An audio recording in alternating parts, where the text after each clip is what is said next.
Last week, we visited the grassroots, her beginnings in Duncan's Trelawney. This week, we go from Duncan's to development work. Part 2 now of my conversation with Taneshia Stoney Dryden, CEO of Crystal House Jamaica. I'm Archibald Gordon. This is Profile.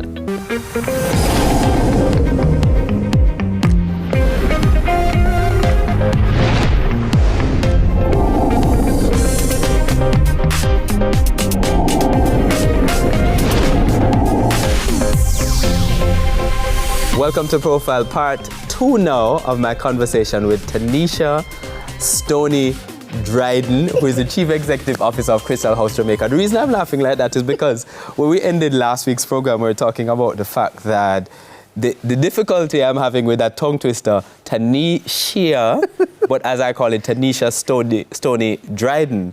But you're saying that the Taneshia. The I in my name is an arrow. So Riversdale is a community, but the district was Crawl District. This is in St. Catherine where you're born. This is St. Catherine where I was born, far from where the registration center is for birth. This is a Central Village. So somebody was passing and you'd say, register this child for me.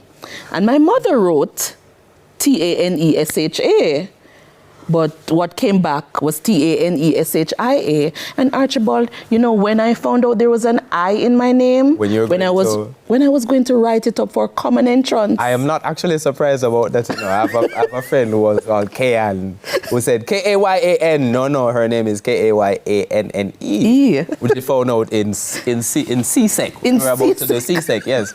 That's when the register you actually find out what your name is. But that's a story for another time. When we ended last week, we were talking about just how all of these experiences sort of add up. You know, you're now at Crystal House Jamaica. When we ended the program last, we were talking about your role at the Ministry of Education where you're doing research. Right. And you moved on from there to the Jamaica Social Investment Fund. So this is JSIF. This is an organization that does, well, better you describe it, I mean. So it's an organization for community development. And what I liked about JSIF is that it married the infrastructure development in communities with the social development of people. So yes, we were building roads and giving communities water supply, and we were building schools and community centers. But of equal importance was also the capacity building, the certification, the self-efficacy, the building of human and social capital. What does that mean on a practical level? I mean, they're holding classes for them? Yes, what are they doing? We're partnering with the Heart Trust NSTA to ensure that persons within the communities are getting certification. So Heart Trust NSTA has what they call a CTI, Community Training Institution model. So you would take the facilitator and the teaching to the community. So there were 30 community members who are leaving with level 1 and level 2 in cosmetology and plumbing and carpentry and, you know, all the skill set of heart. And you're sponsoring people, and JSIF is doing projects across the country. Across the country. So this is, you know, you're doing projects across the country yourself, still in Spanish Town? Yes. Working in Kingston, going around the country. Yes. And to boot, you have now a young child. Yes. So interestingly, Archibald, that leads me to telling you the story of me at one point running a robot taxi.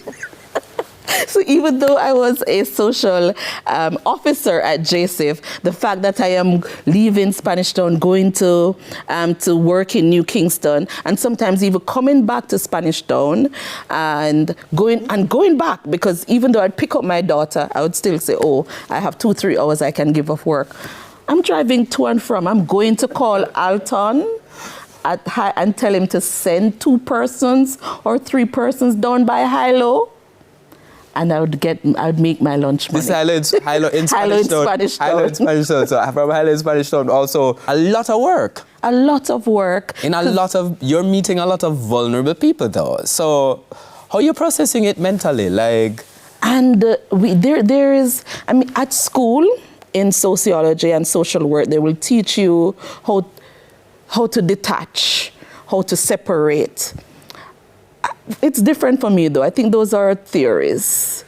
When you enter into the lives of people, you stay and you take a piece of them. There are persons in St. Thomas and Trelawney that I worked with in 2012 and 2010 who is still a part of my life now. At some point, you're made a godmother, or, you know, they're still a part of your life. It's not so easy to shed people. You can't. And you're seeing real life challenges of people as well. Real life challenges, but also empowering is the fact that you are a part of that change. You're a change agent. So the first project I worked on was a project called Bridge Jamaica with 30 Path families. And we were connecting. This is a program of advancement through health and education. So right. It's a social support program. Social support program. And these mothers, because we know poverty in Jamaica have a female look, right? And we were working with mothers, and we were sending their children to school. We had tuition support and support for books and supplies. But we also were investing in those mothers. We were sending them back to school. At that time, maybe it's Jamal, or there was a high school equivalency program with Hartrust NSTA. There was some entrepreneurial grants if they had a stall at a school. And I remember we were having a end of project celebration, and we took the family down to a hotel in St. Anne. One of the mother had a room beside mine, and I heard her crying. I gave her some time, then I knocked on her door and I asked her, you know, what's happening? And she said, I can't believe this is me. I am 60 plus, and this is my first time at a hotel. Oh, wow. And she said, I am able to leave with a high school certificate. I can help my daughter or my granddaughter. I can help them do homework. I grew up with my grandmother helping me doing homework. And now I'm able to work on a program that empowers a grandmother to help her grandchild do homework. And that's life. Wow. It comes full circle. Wow. Comes full circle. The other part of the circle, though, well, it's a line at this point, is the journey to the Multicare Youth Foundation, where you're moving from donor to fundraiser and then to chief beggar and so many other things at the United Way of Jamaica. We're going to tell you the rest of that when we continue our conversation with Taneshia Stoney Dryden, who is Chief Executive Officer of Crystal House Jamaica. Back with you after these messages.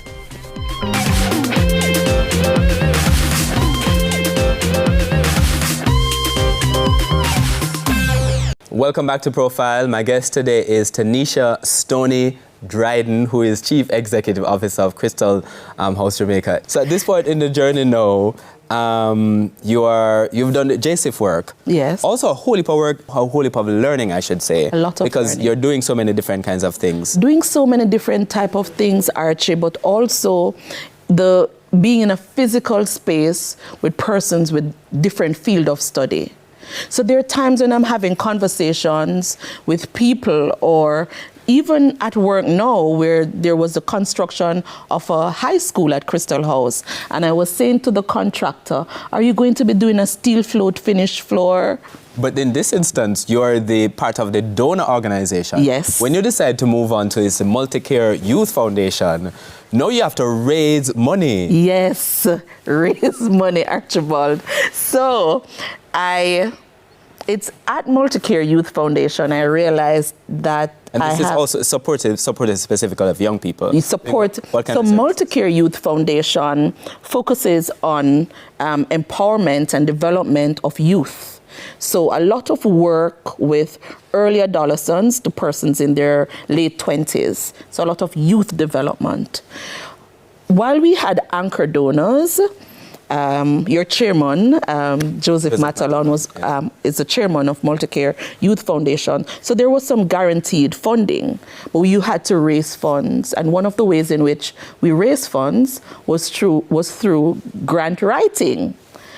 I joined Multicare in October. I was writing a grant by November, being awarded my first grant ever, 45 million Jamaican dollars. And in less than 2 months after, I was writing another grant, being awarded. This grant was for $145 million. So $190 million within less than six months. Yes. And it's right then and there that I realized that, I have a knack for this thing. I don't know how somewhere along the lines I'm now at UWI Open Campus Social Work Training Center with Sarita Buchanan, teaching grant writing. Archibald, if you ask me, I don't remember how that happened. How are you doing this? Because you have a child. Yes. So how is it? You're taking the school pickups. Yes, still doing school pickup. Still doing school pickup, taking her to UWI with me or coming back to multicare with me, taking her to communities. We were doing projects in Denham Town, in Tivoli Gardens, and to this day we still go to Tivoli to visit Pam Pam and and everybody. They're a part of our lives as we are a part of theirs. How are you finding the balance? How are you finding the time? How are you doing it? I mean, I'm forcing you to reflect on it. No, yes. You were just doing it. But how are you doing it? How are you making it work? This is an opinion now. Work-life balance is a misnomer. I don't think it's real. I think at no point in your life you can say, honestly, 50-50. Is either you're giving 80% to your professional activities and 20% to your personal, or 20% to professional and 80, but it's never really a 50-50. At some point you're giving more to one than the other. What is important though is that you surround yourself with persons who support you on that journey. So I am fortunate to have siblings and to have a good support network that could do the pickups. I have an aunt. This is my paternal aunt. She knows that my father's sister. She would go.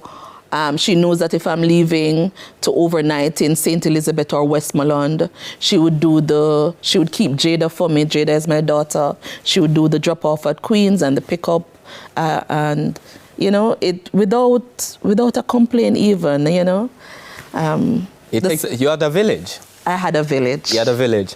So you have this job now. You have to raise money, but you are raising money. So tell me why you pick up yourself now and find a job that requires raising even more money. This is now United. This is to become CEO of United Way of Jamaica. Yes, Archibald. I think as a little girl in Duncan's Trelawney, and I said this to my then chairman at the time, Joseph Matalon, that as a little girl at Multicare, when I was leaving Multicare to go to United Way, and he asked me why are you leaving Stoney? And I said, as a little girl, Duncan's Trelawney, board floor, I want to sit at the head of the boardroom. So, and he understood, he encouraged me. And he gave me that pep talk. He said, Stoney, I know you won't fail. And it is, within yourself that you're going to do great things, but it's good sometimes to hear it from persons who you look up to, persons who are instrumental in your professional growth. And so I took on my first C-suite level job.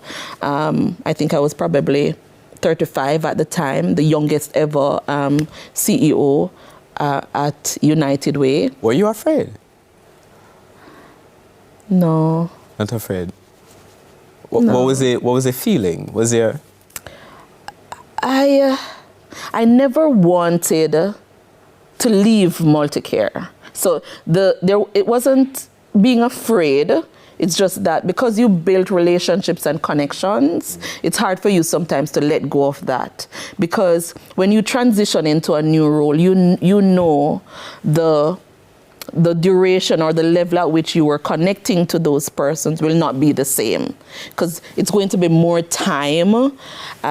United Way is, I tell people, I wasn't only the chief executive officer, I was the chief beggar. So I was the banner putter-upper.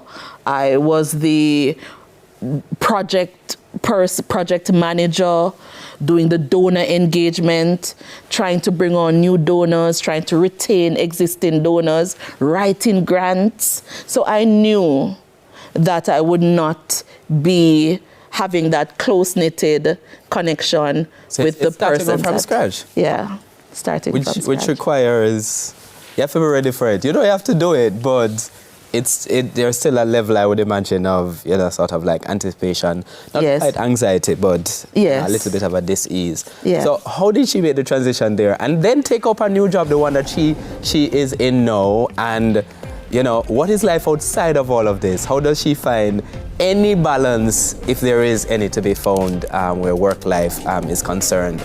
We're going to be taking our final break now on part 2 of our conversation with Taneshia Stoney Dryden, CEO of Crystal House Jamaica. We're back with you after these messages.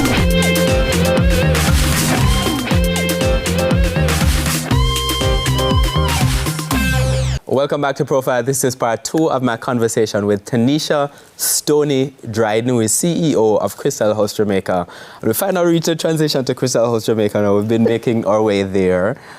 So you have JSAFE, Ministry of Education, JSAFE, Multicare, United Way, which is a whole lot of work. You have to learn to do all of these different kind of things. It's volunteer, but you're literally volunteering to do everything. But there's so much learning at the same time. There's so much learning, and what I can say about United Way is that they had good governance structure. So we had a board, and we had subcommittees. Again, the same question, why leave? So Crystal House, for me, something about Crystal House resonated with me.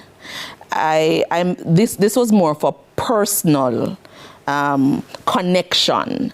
Here's an institution that focuses on education, and education was my vehicle for upward social mobility. And you've seen the consequences of all of that in every single other post leading up to that point as well. Yes, and what I also see, Archibald, I see myself in the kids there. The children at Crystal House are from backgrounds similar to mine. They are from low-income families. They're what we call path-eligible families.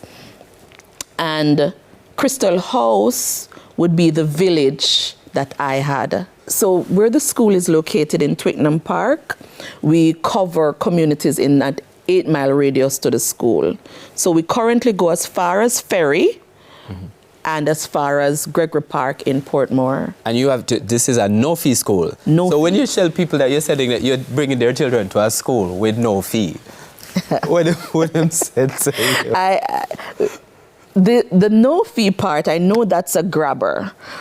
But for Archibald, if you visit the school, on any day that you visit, there are parents there. What I like with Jamaicans is that we're giving people. So parents come to the school and they volunteer their time, they give back. So they know, they're cognizant of the fact that it's a no-fee school, and we pick the kids up from home and take them to school and take them back, but they still want to be a part of that. So they give of themselves. Their parents working in the cafeteria, they're cleaning up the cafeteria, they're serving lunches. There was one mother who was even washing the school bus. You would go in the evenings and you'd see her washing the school bus. They're giving of themselves, even though there is no cash for them to pay. They give of their time and they give of their talent. So this is sort of a place where all of the other experiences are coming together. You have the no-fee element. You understand all of this because you've seen it. First of all, you've interviewed people, parents, teachers, students at the Ministry of Education. You've seen the impact of all of this at the at the Jamaica Social Investment Fund. The consequences of all of this. You see how difficult it is to raise money at the other two agencies, and Crystal House now sort of crystallizes, in a sense, all of these different kinds. So you have the no-fee aspect. You have the fact that you provide transportation for the students in and out. Costly. costly. I think transportation is maybe about 12% of our operational budget. What is also costly, Archibald, is nutrition, because we provide our students with 3 meals per day. When they come in at 7, they're given breakfast. All students, they're given lunch, and they have a take-home snack in the evening. And another big spender for us is our social services. Where our students are from, they are from vulnerable and volatile communities. So we always have to operate from a trauma-informed care approach, and we have to tie in to our wraparound services, cognitive behavioral therapy. And those are costly social interventions. So students, and each student is a individualized plan depending on what you actually need. Yes, we're moving towards a case management approach where there's a tailored intervention for each student. So while we are about rigorous academics, where we will pull children out for numeracy and literacy, we're also pulling them out for psychosocial intervention and treatment. And we don't stop there, Archibald. We're also treating with the parents. So we have group therapy sessions with parents. We also have partnerships with the Heart Trust NSTA. We're also building the capacity of our parents. No, I've sat and listened to you throughout 2 episodes, 6 segments, and it's a smile in every instance. Explain to me, because all of this is, you're saying it with a smile and you're reflecting on it and you seem very grateful for it, but all of it is work. You know, I look forward to going to work. When I drive up to work and I see a student or I see a parent, and a child will come over to me and say, let me hug that beautiful face. It does something to you. I always want to be at work, and I'll probably use this medium to say to my colleagues, go home, because I see them at work 7 in the evening. I am surrounded by persons who love what they do. So this is fun. You don't need, you have fun too, but this is also just fun. We have fun. Fun for me is going to the beach. Duncan's Trelawney is a coastal community. It's near the beach. So I remember going to the beach Saturdays and Sundays religiously when I was growing up. So I still do go to the beach now. I'm a water body. I go to the beach. I love going to the river. And I do love a little old days vibe at Mass Camp. I do. So that's fun. That is it. But apart from that, the work in and of itself, it's fun. Yes. It makes you happy. Yes. It makes you happy to dance with the kids, to see them performing at JCDC, to be a part of Sports Day. There was a time, Archie, when I got so teary-eyed on campus because it was parent consultation day. And I said to one of the teachers, Miss Patterson, we call her Patty for short, and I said to her, you know, I never had a parent coming for consultation for me, but here am I at an institution where I'm in charge of leading an organization that's doing parent consultation. Even though I didn't have, I think maybe my grandmother or so, they were too busy with the other 4 children.